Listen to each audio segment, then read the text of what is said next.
I spent the last 6 months repairing this totaled 997 Turbo, first by removing all the parts from the crashed car to install on the uncrashed car, and this was a complete bare tub.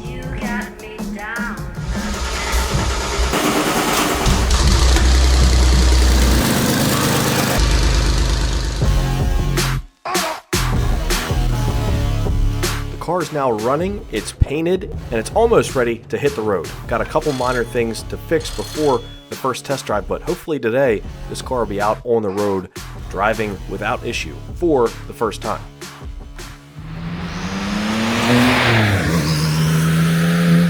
About to take the car on a test drive. Hopefully it goes better than the last couple times I took it for a test drive. This part is no longer attached. Couple things you got to do first. You got to put power steering fluid back in it since I lost, well, a lot of it when replacing those lines. Got to make sure the lines don't leak, and I'm going to put in what you guys told me I needed to get the first time, which is Tennison, however you say it. I need to put in this stuff, so I have the proper power steering fluid this time. And also, I almost messed up on the front end. I was just messing around in here the other day, and I go to turn the wheel, and I'm like, oh no, it's stuck again. And same thing on this side. Well, it turns out, previous owner had spacers on it, and spacers on it for a reason. That's because the tire's, well, hitting the strut. So I got to take these off, put those spacers in on both sides, and work on the power steering, get the car down off the quick jacks, and it's time to drive it. It's exciting and terrifying.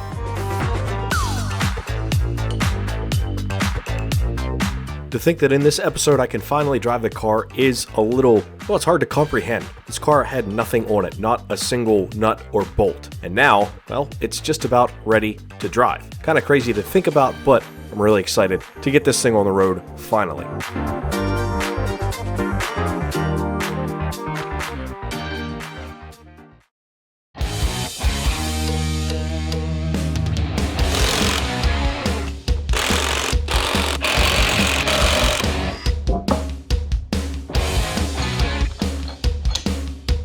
Almost a shame to cover up those beautiful Rennline rotors.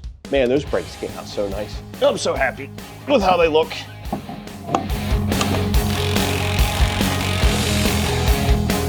And now it spins.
I'm gonna need more of that, aren't I? All right, we have no leaks though, so that's excellent.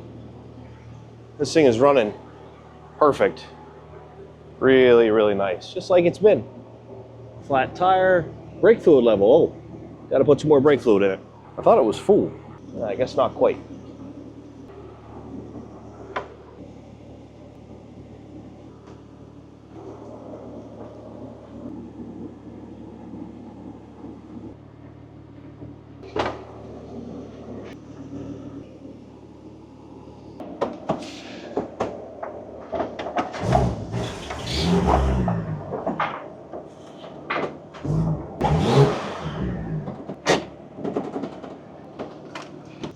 I think it's ready, boys. I mean, really, everything sounds good, but I haven't had a load on it. We'll have to see, well, how it is tomorrow during the day.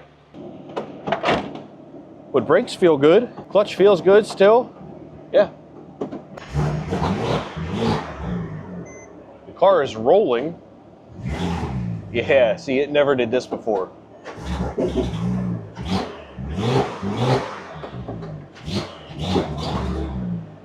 Still have heat in the cabin. I do need to get some gas. No leaks.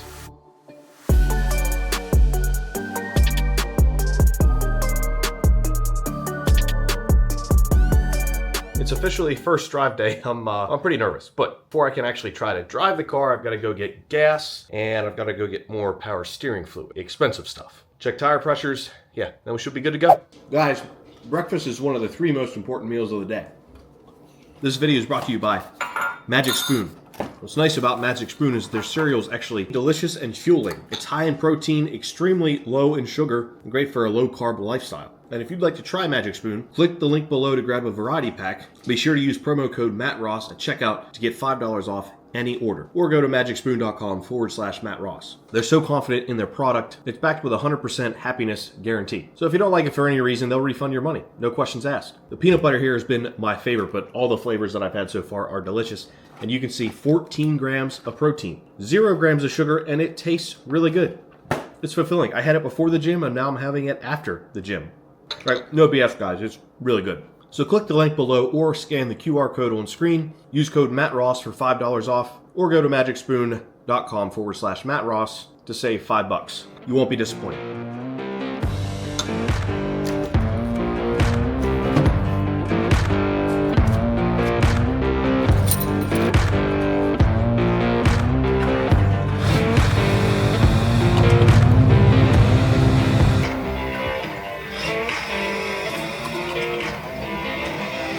Don't even think about making a comment about my truck wheels, okay?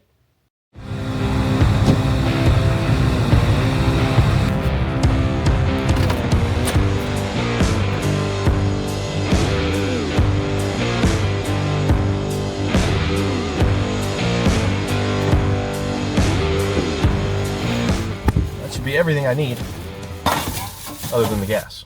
Gotta go grab that.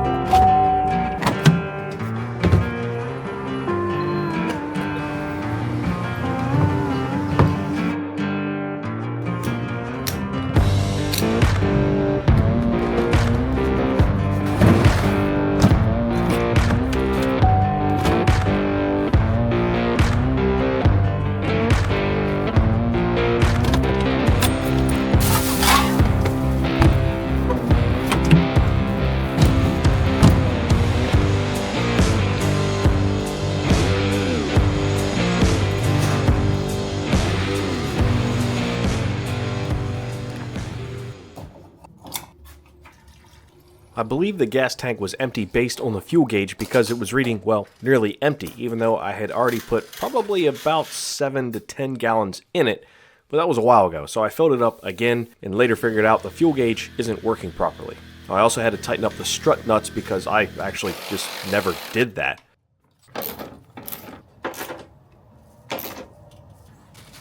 Cleaned out some things from the trunk, took the tender off the battery, tightened the battery up, and then got the engine fired up, which it fires right up every single time, super easily. Then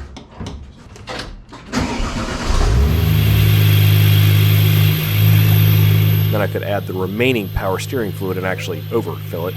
But once turning the wheels side to side, pulled the rest of that fluid in there, we were good to go. Good to go on a test drive, that is. I'm just letting it warm up, and I'd like to just check over everything one more time before the drive.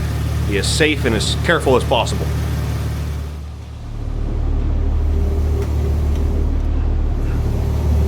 All right, here we go. Wind noise is going to be a problem.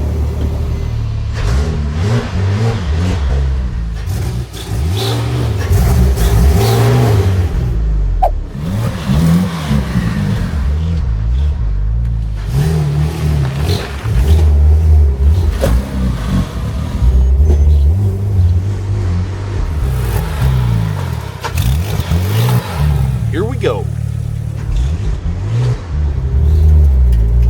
Already better than before. That's for sure.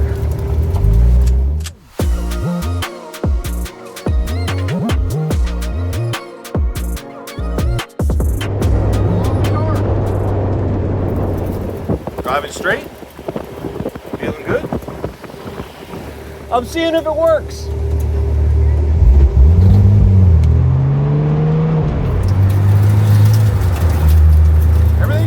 guys. Third. Feels good. I'm getting looks from the neighbors.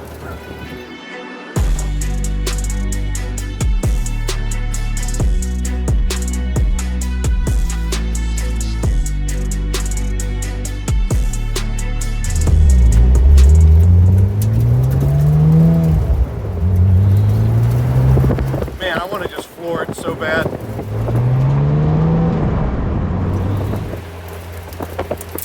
I need to get into at least a little bit of boost, if possible.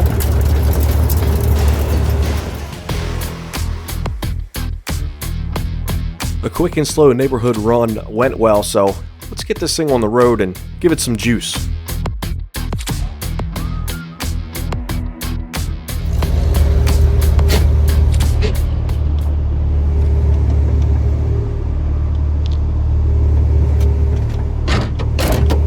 So far, so good. So far, so great, actually.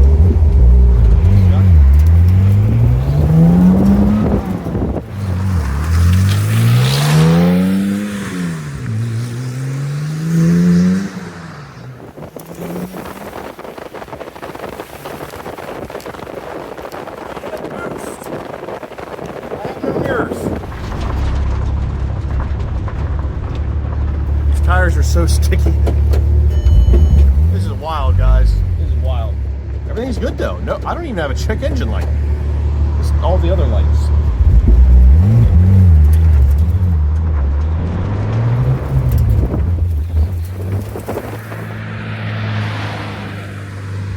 If you didn't catch it the first time, this was actually me getting the thumbnail for this video. No issues so far. It's not even like misfiring or anything. I'm amazed. All good back here. Nope, no check engine lights or anything other than all the nonsense. You know, the nonsense like the airbag light, the tire pressure light, and the traction control light.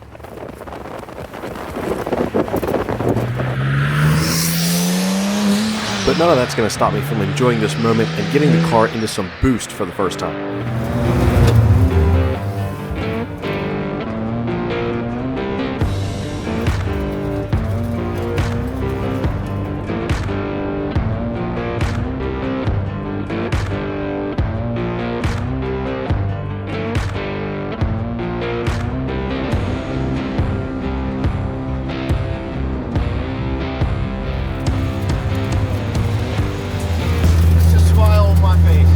My reactions here kind of tell the whole story, just pure joy and excitement that this car is running and driving finally. I mean, it's on the road, it's working.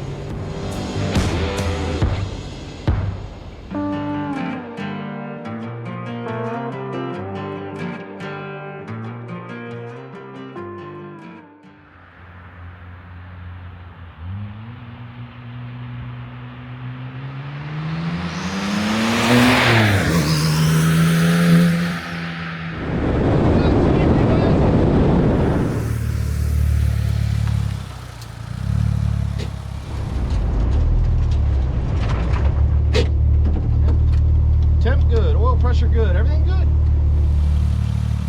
Better leave before they call the cops.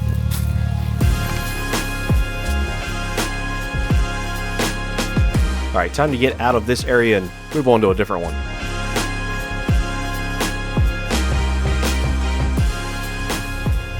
The no mirrors thing is pretty bad.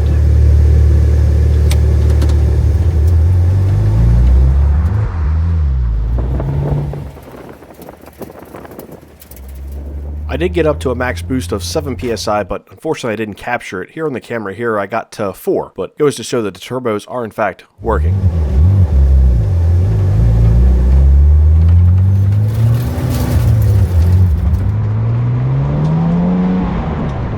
Giving a thumbs up here to the same neighbor who is into cars just like me. But after that, it's time to go home, check this thing, see if there's any leaks, see if there's any issues, anything loose, anything of major concern after its first official drive.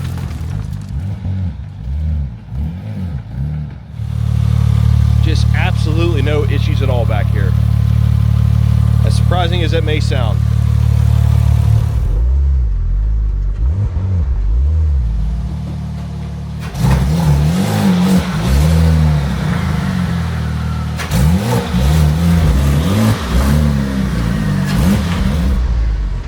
After watching this clip, this exhaust definitely has to go. It's way, way, way too quiet.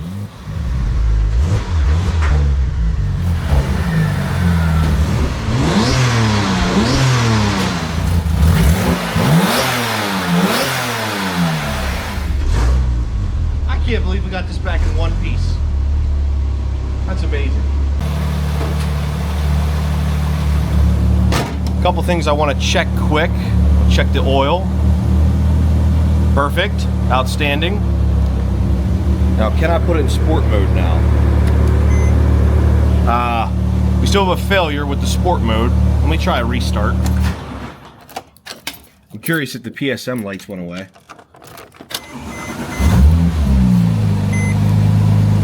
No, it didn't. So PSM failure is still there.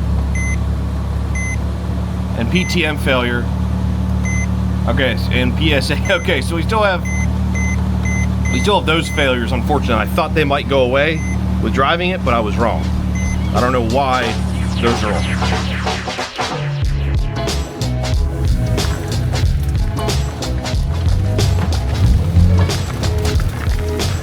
Even after another drive, those PTM and PSM failure lights did not go away, so kind of clueless as to why.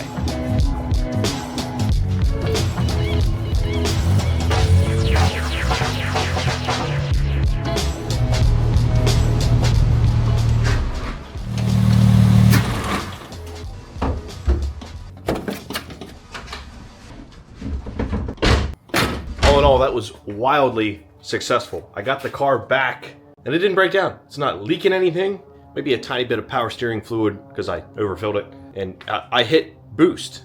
I wasn't really getting on it because this was the first drive and I really couldn't see anything without a windshield. And I didn't want to drive fast because I don't have seatbelts in the car and all that good stuff. This is just a simple test drive, but I hit 7 pounds of boost, so we are getting boost. It wasn't stuttering and falling on its face. Everything went really well. One more thing, I also have to figure out why my fuel gauge is showing empty when it's got at least like 10 to 15 gallons in it.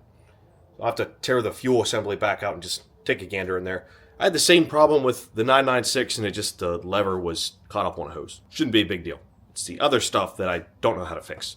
You guys can just let me know about the PSM and PATM, all those failures, because a lot of them were like, hey, drive it, and they should go away. Well, they didn't go away, so any help on that would be appreciated. It's time for me to get back to wrenching. Hope you enjoyed this, guys. See you next time.